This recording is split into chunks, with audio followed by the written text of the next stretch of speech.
2 of the Ecology PowerPoint. It is a bit of a long PowerPoint, so we're breaking it up into 2 parts. This is Mr. Richmond again, and if you haven't watched PowerPoint number 1, or video number 1 on the PowerPoint, I would recommend you do so. All right, we're starting this one with competition. Competition occurs between same and different kinds of organisms. They're going to compete with each other for resources, either food or space or something of that. So predation is a type of competition where different kinds of organisms hunt and kill others to supply their energy needs. So predation is when one organism eats another. We have this idea of cooperation, where the same kind of organism or organisms in the same species live together and help each other out. This would be things like ants and termites. Symbiosis is when different types of organisms or different species live in close association with one another. Symbiosis can be either good or bad. So let's go into a couple of ideas on this. So what is a resource? Let's go ahead and break this down. It's anything that's needed by an organism for it to live. Food, water, space, sunlight. Trees definitely would need light, but squirrels need more food. People, we need water and space. So everything has a resource that it needs, and everything is going to compete for it. Organisms in an ecosystem have to compete with each other for available resources. Food is a major one, especially with predators. We also have shelter. So some organisms have to hunt for shelter and dig and create their own shelter, while other ones have to compete and fight each other for it.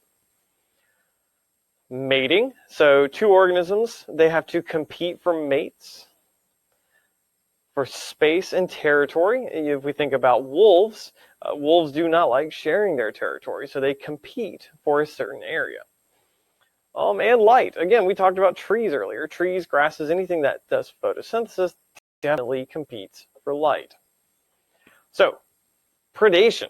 Between different kinds of organisms that hunt and kill other organisms to supply their energy. A predator is going to eat another living, moving animal or organism. So, interdependence, meaning within or together, connected. All living and non-living things in an ecosystem are interconnected. They are connected in some way, shape, or form. They are changing. Even one thing can impact a whole ecosystem. If a nutrient is in short supply or a cycle, it slows its cycle, it will limit the growth of a population, and it's known as a limiting factor. If we think about sunlight, if we think about plants, if there is a very short amount of sunlight, plants will only grow so much, and that is limiting to them their growth. Density independent and density dependent factors. We're going to get into these. Density independent means it doesn't matter how many organisms are there. So it would be weather and climate. Let's think about a hurricane. Hurricane doesn't really necessarily care whether we have 20 people on the coast or 200,000 people on the coast. The hurricane's going to come no matter what. Density dependent factors, on the other hand, are ones that are dependent on the number of organisms. The amount of food, the amount of disease, how much predation occurs, and things like that. So if resources are scarce, some organisms will starve and the population will decrease. If resources become more plentiful, the population goes up. Competition in nature often results in a winner and a loser. The loser fails to survive and therefore does not pass on its DNA. If we think back to our evolution chapter, the fittest survive to pass on their traits. So, Thomas Malthus, the original guy who knew about the struggle. We've talked about him in our previous chapter as far as evolution went. He published his essay on population growth, and he stated that populations multiply in an exponential function. So that might not mean anything to us right now, but we will look at a couple of graphs in a moment that will help. So overpopulation will ultimately increase the death rate. So too many organisms will cause too many other ones to die. This is what we know as the struggle for existence. One example he would use is that organisms produce many offspring to offset the amount that will perish before they reach adulthood. If we think about a fish, fish lay hundreds of eggs, while maybe only a couple dozen make it to adulthood. So, the phases of population growth, the logarithmic or the exponential phase. If you've ever seen a J-curve graph, we'll look at one on the next slide. It is an example of an exponential function. It's an unlimited population growth. There is no ceiling to it. It won't stop. If it continues on, then that means that everything is good. We have an abundant amount of food, there's no disease, there's no predators, there's no issue with space and things like that. So phase 2, there's a transitional phase or a decline. So we are starting to see our limiting factors come out. Maybe it's space, maybe it's nutrients, who knows? Either way, it's going to slow down the growth rate. So this is number of organisms over here, and this is over time. So if we look at our J-shaped curve, this is our phase 1 that Malthus was talking about. So phase 1. Now right about here, if this were a perfect world and it were able to go on forever, this would just always be a phase 1 graph. Now right here though, in reality is when we start seeing those limiting factors. You can see it's a transition. We're not just going straight up anymore. Here's our phase 2. And we're going to get to this point where we see it actually start to level off. And this is our phase 3. Now our numbers don't change up here. So if we think about over time, this would be maybe 100 organisms, and here's 100 organisms. We don't change. Obviously, organisms are going to die, but organisms are also going to be born. So this idea of a phase 3, this is our stationary phase. You saw how there's a straight line at the top. There's no growth. The amount of organisms that perish are the same as the amount that are born. This is what we call our carrying capacity. Now, we could increase the carrying capacity. Remember those things that we said were the limiting factors? If we increased our amount of limiting factor, our carrying capacity would increase. On the other hand, if we decrease our limiting factor, our carrying capacity decreases. So Darwin, let's go back to this guy right here. Darwin observed that a population never continues to grow exponentially forever, because the more organisms we get, the more competition increases, and the more predators and pathogens or disease increases. So, knowing that we have a lot of organisms in one area, let's talk about some of the ways that they interact. Cooperation. So, some organisms cooperate between their own species. We look here, these two macaques are, one's helping the other one, they're cooperating to help remove bugs. It's all the same species that live together in the same area, whether it's a family or a herd. They're going to share food and childcare responsibilities, and they'll take care of each other when they're sick. They'll hunt in packs. They'll provide safety in numbers. They will essentially be part of a family. Symbiosis, on the other hand, instead of cooperation, symbiosis is when different kinds of organisms live and associate together. So we have 3 main types. The one that most people are familiar with is this idea called mutualism, where both organisms benefit. It's mutually beneficial that both organisms interact in this fashion. We have commensalism. This is probably the more, I would say complex, but this is just the one that most people don't remember as much. One organism is going to benefit. In fact, in all 3 of these, if you notice, one organism is always benefiting, at least. Commensalism, one organism benefits, the other one is neither harmed nor helped. The other one could just pretty much care less. And then parasitism. This is another one that most people are familiar with. One organism benefits, and the other one is harmed in some way. So mutualism, if we look here at this rhinoceros, he has a bird on the back of him. Now what that bird's going to do is he's going to eat parasites, or the bugs that land on the back of the rhino. So birds eat parasites living on the hides of giraffes and rhinos while enjoying protection from predators. If you are hanging out with the biggest guy in school, it's very unlikely that people are going to come mess with you. Same idea for these birds. Mutualism also occurs with insects and flowers. Insects transfer pollen between plants as they gather nectar. Butterflies and bees are big examples of this.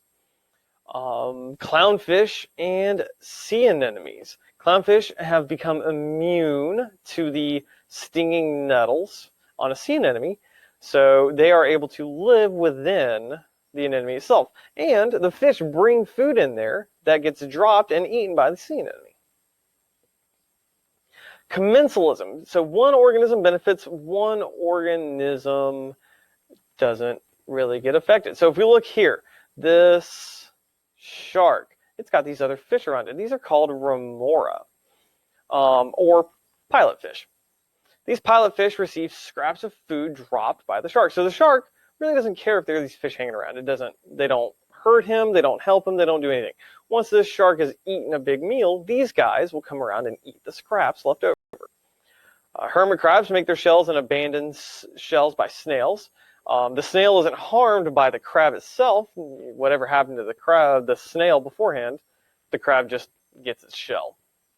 Now, parasitism. So, parasitism is, if we think about it, when one organism benefits, but the other is harmed. Barnacles with whales. Barnacles actually will burrow into the skin of the whales, and they're considered parasitic barnacles because not only do they burrow into the skin, they also eat the skin and the fluids that are secreted after they burrow. These are parasites. They do not help, they actually hurt the organism. Ticks. Ticks can be on either people or dogs or deer. They suck the blood of the organism, and they can also transmit disease and infection. And our last example of a parasite is worms. So worms will actually be eaten by a host and live in their intestine. They will attach to the side and feed on the blood and other food that comes through there. So our host is harmed. And that's the main thing of parasites, is that it harms the host. So let's look at other factors that affect our ecosystems. Humans, we have a huge impact on ecosystems, especially with littering, driving cars, and such like that. So big environmental problems, things that have come up many, many, many times in the past that we've talked about, and we're currently passing legislation for. So pollution. Pollution is a huge problem. The burning of fossil fuels and the dumping of materials that are unwanted. Ozone depletion. Ozone is a very special layer around the atmosphere of the planet that stops UV light from coming in. Acid rain. So chemicals get into the atmosphere and combine with carbon dioxide and water to form acids that will then eventually fall back down to the planet and change the pH of certain environments. We have global climate change. We're seeing rapid change all over the planet of different climates that are very, very critical in making sure that we have a very stable biosphere.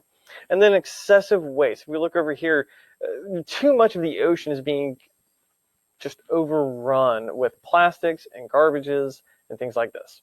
So human activities, or what we call anthropogenic causes, all contribute to climate change. All 1, 2, and 3 of these help increase this global climate change.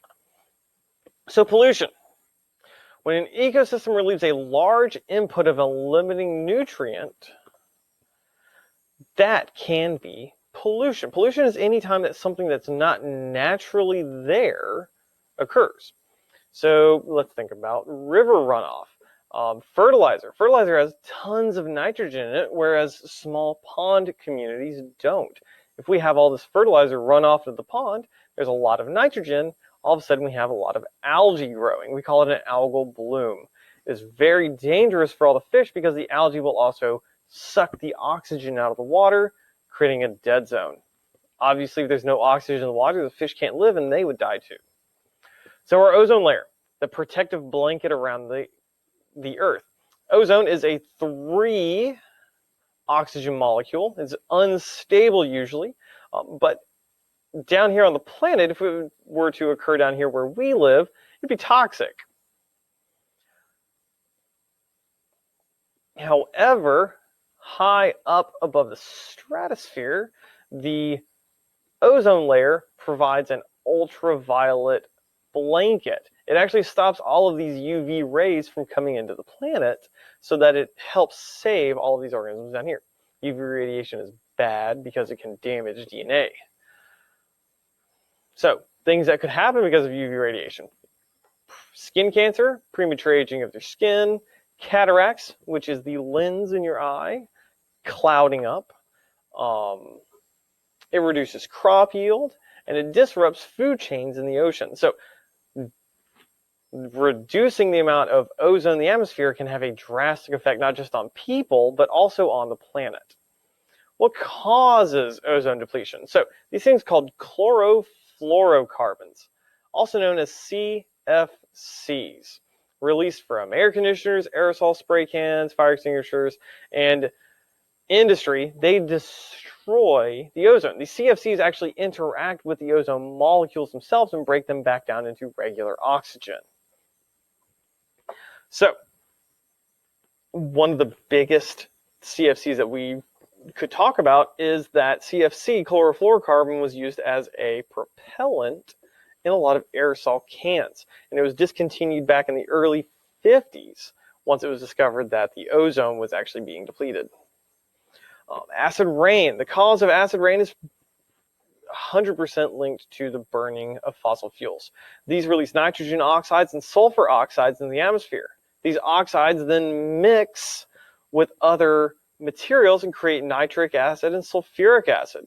These then fall out of the sky in the form of rain and then change the pH of certain ecosystems. It damages buildings and can erode statues. It can damage forests. It can kill fish. It reduces biodiversity by killing off organisms that would normally thrive in an area. It can cause illness, premature death from heart and lung disorders, and asthma and bronchitis. So, acid rain is very bad, and it's directly linked to the burning of fossil fuels. Something else that's linked to the burning of fossil fuels is the greenhouse effect. So, atmospheric gases such as carbon dioxide, methane, water vapor, which that's naturally occurring, and so are these two, and CFCs, chlorofluorocarbons, these are human-made, all trap heat energy from the sun just like a greenhouse. If we look over here, sun rays come into this greenhouse, bounce off the floor, and as they go to leave, part of them remains behind. This is energy. So part of this energy is remaining behind. This is how people can grow crops in the wintertime.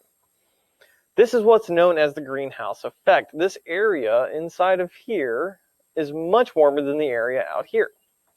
If we think about this as far as the planet goes, carbon dioxide, methane, water, and CFCs, they act just like this roof up here. The sun's energy comes in and bounces off the surface of the planet, and then gets bounced back to the planet by the atmosphere. So, global climate change, could it be real? Some people, a lot of people, want to say that the Earth has cycles of warmer and cooler climate, and this is just part of that cycle. They're missing a big picture in that. If we were to look at those cycles, we actually should be going into a cooler time. Unfortunately, we are getting warmer.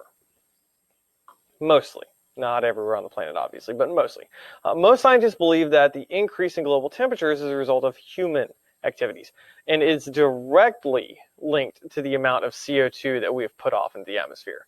CO2, since we have started measuring it, has increased almost 100 parts per million. That being said, the amount of CO2 in the atmosphere is almost comparable to what it was when the dinosaurs were on the planet, which back then, it was a rainforest planet. Burning of solid waste, fossil fuels, wood, and wood products all produce carbon dioxide and methane. The production and transport of fossil fuels will cause climate change. The decomposition of organic waste, which produces methane, and then deforestation. Now, a lot of y'all are thinking, what does chopping down trees have to do with increasing CO2? Well, if we think about trees as a sponge for CO2, if we remove them, they will no longer absorb that CO2 from the atmosphere.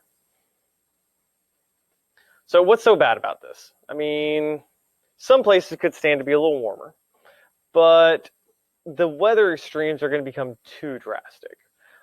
we're going to have extreme heat waves and droughts because of this. We're going to have very intense hurricane seasons. We've already seen an increase. NOAA has already seen an increase in the amount of strong hurricanes yearly since we started measuring them. We will also have changing of habitats, meaning most of these fragile habitats that rely on a specific temperature range are going to begin disappearing. Pollution coming into this. Pollution can be found all over the planet, and you see a fish here tried to eat a plastic ball and has died from it. This is the carcass of a bird, a seabird, that has eaten nothing but trash. And then we have a turtle here that's got a band wrapped around it. So it obviously didn't have this wrapped around it. When it was a baby, this piece of plastic got stuck around the edge of the turtle, and as it grew, it just had to grow around it. Back up here to this bird. A lot of misconception is, why would a bird eat plastic? That doesn't make any sense. You got to think about these organisms. They don't know what plastic is. So they see something that looks like a sand dollar, or maybe a shellfish that they normally eat, and they'll eat it. And unfortunately, that plastic does not break down in their stomachs. So they are stuck with this plastic in their stomachs until they fill up and perish. It's estimated that 1 million seabirds and 100,000 marine mammals and sea turtles are killed each year by the ingesting of plastics. So again, before you randomly throw stuff out, just think about this. Plastic is forever. It's made from fossil fuels. The way we get more plastic is to literally mine fossil fuels out of the ground and refine them, making more CO2. So it's an endless cycle. We have to start considering the effects on our planet when we make decisions. Earth Day is a huge day that we can start beginning to look at and practice sustainable resource use. And the biggest thing of all, and I can't stress this enough, I do it at my house, I try and do it as much as possible. Reduce, reuse, recycle. We reduce the amount of plastic waste by using Tupperware instead of plastic bags. I reuse a lot of water bottles more than once. And I recycle by any time I have a plastic item, I throw it into a bin, and I actually take this bin to the curb and have my recycling company pick it up. So this is the end of our ecology PowerPoint. Again, I can't stress enough to you the necessity for starting to think about all of these items that we can do, just even small bits. If everybody recycled one bottle, think about that. 7 billion people on the planet, everyone recycles one thing. That's 7 billion bottles that are no longer on the planet. So keep that in mind. This is Mr. Richmond, and thank you for listening.